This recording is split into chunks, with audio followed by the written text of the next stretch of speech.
Good morning to all and Sandra. This is very unprofessional spoken English right now from Learn English with KMD, a platform where learning English and speaking English is made much easier. I'm back again.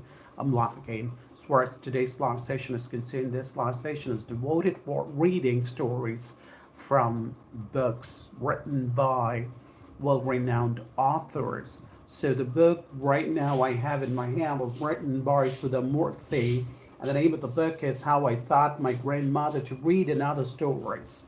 Well, today I'm going to read out one more story from this book written by Sudhamurthy, and then caption the name of the lesson or the story is The Real Jewels. The district of South Canara in Karnataka is very different from any other. The literacy rate here is high. People are enterprising and hardworking. They have traveled all over the world in search of employment. If you see any Udupi vegetarian restaurant in India or any part of the globe, it is sure to have been started by a person from South Canara.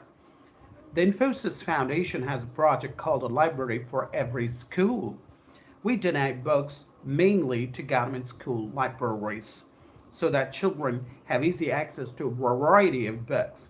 For this, I travel extensively in rural areas and donate books written in Kannada on various subjects.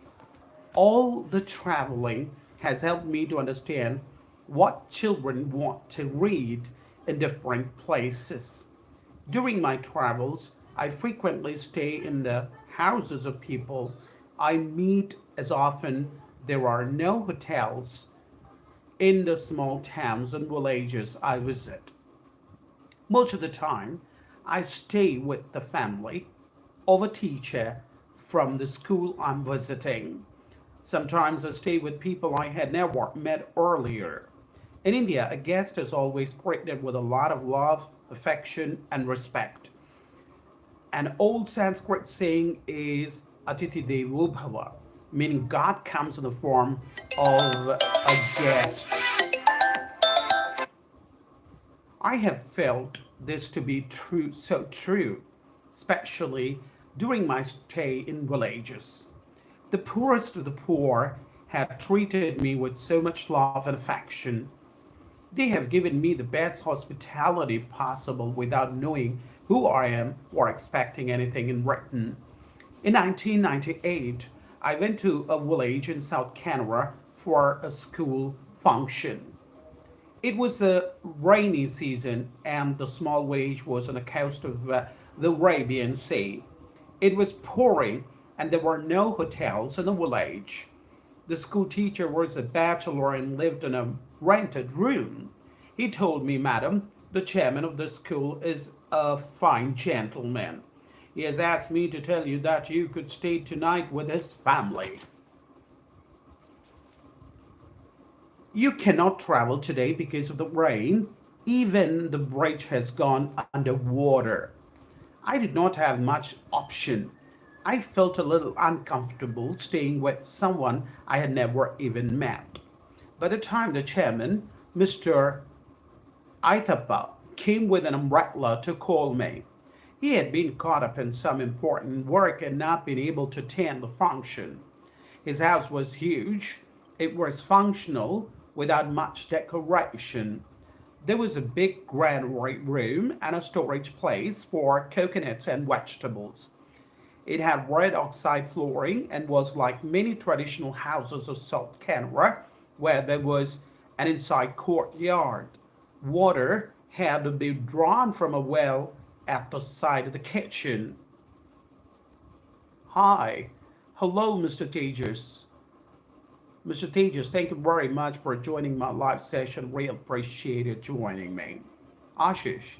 Thank you, Mr. Ashish, for joining my live reading session. Well, for your confirmation, Mr. Tejas and Mr. Ashish, I'm reading a lesson from the book written by Sudha Malhotra, How I Taught My Grandmother to Read and Other Stories.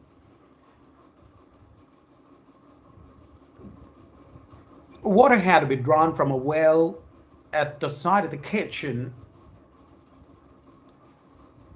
There were a few bedrooms on the ground floor and the first floor. There was a cowshed at the back, along with a large vegetable garden. That was all I could see, as it was already dark and the raindrops were hitting me like pebbles hard on my feet. As soon as I entered, the lady of the house came with a warm smile and towels. Oh, thank you very much. Thank you, Mr. Archish. As soon as I entered, the lady of the house came with a warm smile and towels to wipe myself. Her smile put me instantly at ease. Without much ceremony, she said, "Please feel comfortable. Dinner will be ready in half an hour." I changed my dress and came to the dining hall. In a huge hall there were only four people, including me, the couple and their elderly mother. Plantain leaves were laid on the floor and the cook was serving. There were innumerable food items and I did not know where to start. The old lady of the house was very gracious. She remained She reminded me of my large, hearted grandmother. After dinner, I wanted to chat with her. When I told her, she said, "If you want, you can stay in my room so that we can talk." I preferred that rather than staying all alone in the first floor guest room. I've always wondered why people in South Canada are so much more educated compared to any other district of Karnataka. I asked Kutama, "Did you study when you were young?" Kutama shied as if she was in pain. "No, unfortunately.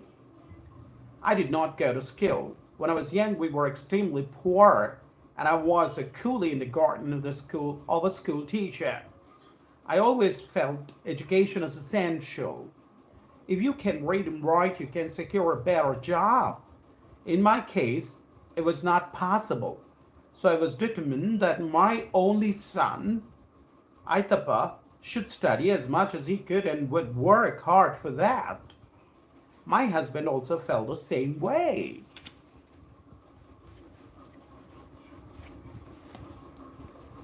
But he was killed by a snake bite when my son was only 5 years old. It was my promise to him that I would educate my son. I tried to imagine life 6 decades back. The social pressures, the great poverty, and no help from the government. I have met many women of that age group who have told me more or less the same story. Kudama continued. My son did not disappoint me. He went to Bombay as a hotel boy. He cleaned the plates in the morning and in the evenings, went to Mogavira night school and studied there. Yes, I know the school. It is in Worli and is the oldest Kannada school in Bombay. Many children have started there. Once he finished his schooling, he became a clerk at the counter of a hotel and went to night college. He got his degree and started his own hotel in Mumbai. He became very successful. Then why is he here now? Kutama smiled. I could see she was proud. He started many hotels in Bombay but remained in my village. I never felt comfortable in Bombay in spite of all the money he had because nobody spoke my language there and I love this village.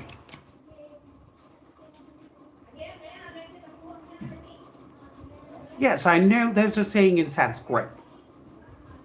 Janani Janmabhumishta Swargapati Gariyasi. It means your motherland is always a heaven. You are a learned lady, so you can recite all this in Sanskrit. But my intuition told me to stay here and do something for our own people. My son became very wealthy and handed over his business to his son. He's now 65 years old and 10 years back, he returned to this village. How does he spend his time? I could understand the old lady not wanting to move out of her home, but I was unable to understand how a busy, successful person like Aithapa could retire to this God-forsaken sleepy village. When he became rich, my son asked me, Amma, I have earned so much wealth. I want to know what you want. I remembered you sold all your jewelry for my fees in college. You had only one meal so that I could have two. Now I want you to buy lots of jewelry for you. What did you answer? I told my son that in life, the real jewelry is education. The school teacher for whom I worked when I was young used to tell everything will perish over a period of time. Flowers, beauty, food. No person looks beautiful forever, but education brings confidence to your face, and that is real beauty. I've crossed the age to wear jewelry. If you respect my wishes, build as many free schools as possible in as many villages in South Canada. My son understood my feelings, himself shifted to this village, and has still today built 10 such schools. He remains very busy managing these schools. Now I understood the reason behind the high literacy rate of the area. Women like Kutama had never studied, but they had understood the importance of good education. They had insisted the children to go to school. It is certainly true that if one man studies, only one person is educated, whereas if one lady studies, the entire family is educated. Well, with that, we come to the end of one other story from the book written by Sudha Murthy, How I Taught My Grandmother to Read and Other Stories. Once again, what a wonderful lady she is, and I really appreciate the kind of stories she's decided to share with all of us in books like this. And these kind of lessons and books will stand as a source of real inspiration for thousands of people out there who want to do something in the field of education. So once again, thank you very much, all you people out there. Teachers, Ashish, are you still there, Mr. Ashish? Hello, good morning, Mr. Ashish. Are you still there? Hello, good morning. Ashish, are you still there? Good morning, good morning. Thank you, Ashish. Thank you very much for joining me a lot today. Thank you, Mr. Tejas Bambur, for joining me a lot today. I really appreciate you joining me. Hello. So, well, as far as this book is concerned, we have completed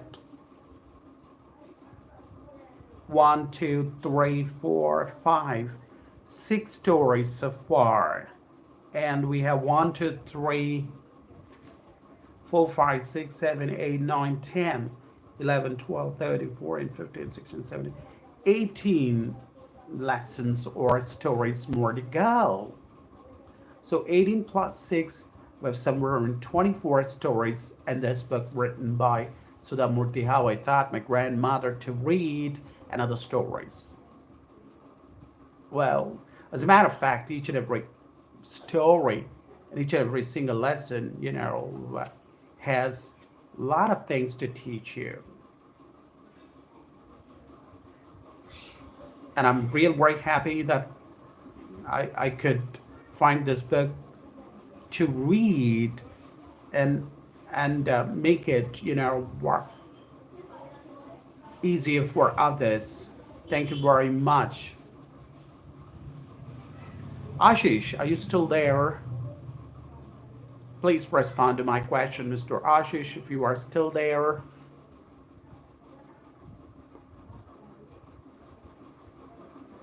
Hello?